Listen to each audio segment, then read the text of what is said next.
देश और दुनिया में कोरोना के मामले लगातार बढ़ रहे हैं। देश में कोरोना संक्रमितों का संख्या बढ़कर 3,92,536 हो गई है। COVID-19India.org के मुताबिक भारत में कोरोना के अभी 1,67,641 एक्टिव मामले हैं, जबकि 2,11,944 लोग स्वस्थ या डिस्चार्ज हो चुके हैं। वहीं मरने वालों की संख्या 12,904 हो गई है। पिछले 24 घंटे में 10,880 मामले सामने आए हैं, जबकि 277 लोगों की मौत हो गई। पिछले 8 दिनों से नए केसों की संख्या में लगातार वृद्धि हो रही है। हर रोज करीब 10,000 से अधिक मामले सामने आ रहे हैं। स्वास्थ्य मंत्रालय के आंकड़ों के मुताबिक बीते 24 घंटे में 336 मौतों के साथ मरने वालों की संख्या 12,573 हो गई है। पिछले 24 घंटे में 13,586 नए केस सामने आए हैं। कोरोना के कुल केस 3,80,532 हो गए हैं। इसमें से 1,63,248 एक्टिव केस है, वहीं 2,04,711 लोग ठीक हो चुके हैं। महाराष्ट्र में एक दिन में रिकॉर्ड 3,827 मामले, 142 की मौत। महाराष्ट्र में 24 घंटे में 3,827 नए मामले सामने आए हैं, जबकि 142 लोगों की मौत हो गई है। इसके साथ ही मामले बढ़कर 1,24,331 हो गए हैं, जबकि अब तक 5,892 लोग अपनी जान गंवा चुके हैं। मध्य प्रदेश में 9 की मौत, 156 नए मामले। मध्य प्रदेश में कोरोना के आज 156 नए केस सामने आए हैं। इसी के साथ एमपी में कोरोना के कुल मामलों की संख्या 5,892 पहुंच गई है। आज कोरोना संक्रमण से 9 लोगों की मौत भी हुई है, जिसके बाद कुल मौतों की संख्या 495 हो गई। तमिलनाडु में 41 की मौत। तमिलनाडु में आज कोरोना के 2,115 नए केस सामने आए हैं और 41 मौतें रिपोर्ट की गई हैं। इसी के साथ तमिलनाडु में कोरोना के कुल मामले बढ़कर 54,449 और मौतों की संख्या बढ़कर 666 हो गई है। पंजाब में आज कोरोना वायरस के 217 नए केस सामने आए हैं। इसी के साथ राज्य में कुल मामलों की संख्या 3,832 हो गई है, जिनमें 1,104 एक्टिव केस हैं, 2,636 लोग संक्रमण मुक्त हो चुके हैं और 92 लोगों की मौत हुई है। यूपी में 809 नए मामले, 9 की मौत। कर्नाटक में आज कोरोना के 337 नए केस सामने आए हैं और 10 मौतें रिपोर्ट की गई हैं। इसी के साथ कर्नाटक में कोरोना के कुल मामले बढ़कर 8,281 और मौतों की संख्या बढ़कर 124 हो गई है। यूपी में पिछले 24 घंटों में 809 नए कोरोना पॉजिटिव केस सामने आए हैं और 9 की मौत हो गई। कुल एक्टिव केस 6,092 हैं। पूरी तरह से ठीक होकर डिस्चार्ज लोगों की संख्या 9,995 और कोरोना से मरने वालों की कुल संख्या 507 है। केरल में आज कोरोना वायरस के 118 नए केस सामने आए हैं। केरल में इस समय 1,380 एक्टिव केस हैं। बिहार में 250 नए मामले। बिहार में कोरोना संक्रमितों की संख्या लगातार बढ़त बनाए हुई है। राज्य में शुक्रवार को और 250 लोगों के कोरोना संक्रमित होने की पुष्टि हुई, जिससे राज्य में संक्रमितों की संख्या बढ़कर 7,290 तक पहुंच गई। साथ ही और 5 संक्रमितों की मौत हो गई, जिससे राज्य में वायरस से मरने वालों की संख्या 49 तक जा पहुंची। 41 नए केस सामने आने के बाद झारखंड में कुल मामलों की संख्या 1,961 हो गई है। आज 137 मरीज ठीक भी हुए हैं। बीते 24 घंटे में मणिपुर में कोरोना के 75 नए केस सामने आए।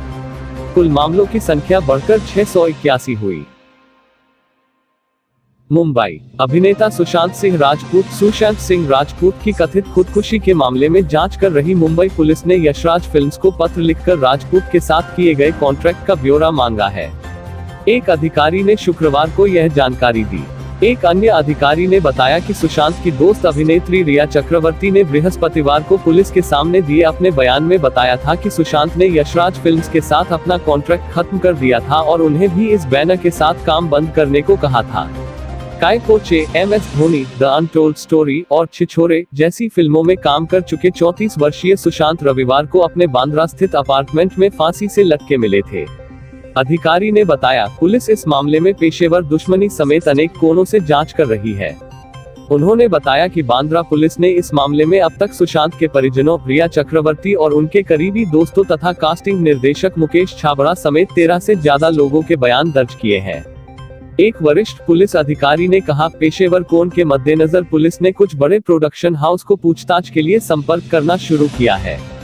इसके तहत पुलिस ने बृहस्पतिवार को यशराज फिल्म्स को पत्र भेजकर उन सभी करारनामों का ब्यौरा मांगा है जो उसने अभिनेता के साथ किए थे। उन्होंने कहा, हमने उन कॉन्ट्रैक्ट की प्रतियां भी मांगी हैं जो यशराज फिल्म्स ने सुशांत के साथ किए थे। अधिकारी ने बताया कि अगले कुछ दिन में पुलिस उन लोगों को भी बुला सकती है जिन्होंने अपनी फिल्मों के लिए अभिनेता और प्रोडक्शन हाउसों में करार कराने में भूमिका निभाई थी। सुशांत ने यशराज की 2 फिल्मों में काम किया था। इनमें 2013 में मनीष शर्मा निर्देशित शुद्ध देसी रोमांस और 2015 में दिवाकर बैनर्जी निर्देशित डिटेक्टिव ब्योमकेश बख्शी थी। इस बैनर के साथ उनकी तीसरी फिल्म पानी हो सकती थी, जिसका निर्देशन शेखर कपूर करने वाले थे। हालांकि खबरों के अनुसार यशराज फिल्म्स ने फिल्म को रोक दिया। पुलिस अधिकारी ने बताया कि रिया चक्रवर्ती ने बृहस्पतिवार को बांद्रा थाने में अपना बयान दर्ज कराया। उन्होंने कहा, वो करीब 9 घंटे तक थाने में रही। जांच अधिकारी ने उनसे सुशांत की पेशेवर जिंदगी समेत अनेक कोणों पर सवाल पूछे। अधिकारी के अनुसार रिया ने अपने बयान में पुलिस को बताया कि सुशांत ने यशराज फिल्म्स के साथ अपना करार खत्म कर लिया था और उनसे भी इस बैनर के साथ काम बंद करने को कहा था। रिया ने पुलिस को बताया कि यह भारत चीन सीमा विवाद चाइनीज ऐप का इस्तेमाल कर रहे हैं तो सावधान हो जाए। टिकटॉक और यूसी ब्राउजर समेत 50 चीनी ऐप से सुरक्षा को खतरा का दावा। यह दावा किया गया है कि कुछ चीनी ऐप देश की सुरक्षा के लिए खतरा बन सकते हैं। चाइनीज ऐप्स को चलाने वाली कंपनियां डेटा के साथ छेड़छाड़ की बातों को खारिज करती रहती हैं। भारतीय सुरक्षा एजेंसियों ने TikTok, WeChat, SHAREit, UC browser, Beauty Plus समेत 50 चीनी ऐप देश की सुरक्षा के लिए खतरा बताया है। इतना ही नहीं, महिलाओं के लिए शॉपिंग ऐप शेन और क्लब फैक्ट्री को भी सुरक्षा के लिहाज से खतरनाक कहा गया है। हिंदुस्तान टाइम्स की रिपोर्ट के मुताबिक कुछ चीनी ऐप को बंद करने को लेकर सरकार के स्तर पर बातचीत चल रही है। रिपोर्ट में ऐसा दावा किया गया है कि कुछ चीनी ऐप देश की सुरक्षा के लिए खतरा बन सकते हैं। ऐसे में सरकार से इन मोबाइल एप्लीकेशन को ब्लॉक करने या फिर भारतीयों को इन ऐप के इस्तेमाल न करने की सलाह दी गई है। हालांकि सरकार ने चीनी ऐप पर प्रतिबंध लगाने की खबरों से इनकार किया है। सरकार के मुताबिक इस तरह का कोई निर्देश जारी नहीं हुआ है। चीनी ऐप्स से की जा सकती है जासूसी। रिपोर्ट के मुताबिक इन चीनी ऐप्स के जरिए देश और सुरक्षा से संबंधित अहम डेटा भारत के बाहर भेजा जा रहा है। फोन के लोकेशन और फोन में इस्तेमाल होने वाले सभी ऐप्स अहम जानकारियों को अपने पास स्टोर करते हैं। ऐसे में जितने भी भारतीय ये ऐप इस्तेमाल कर रहे हैं उनका हर डेटा ये कंपनियां अपने पास रखती है। इससे संबंधित जानकार बताते हैं कि चीन की हर कंपनी को अपना डेटा चीनी सरकार के साथ साझा करना अनिवार्य है। चीनी खुफिया एजेंसियां और चीनी सेना इन्हीं डेटा को लेकर देश पर हमला करने की रणनीति तैयार कर सकती है। कई मामलों में ऐसा हो भी रहा होगा, लेकिन चीनी सरकार इसकी आधिकारिक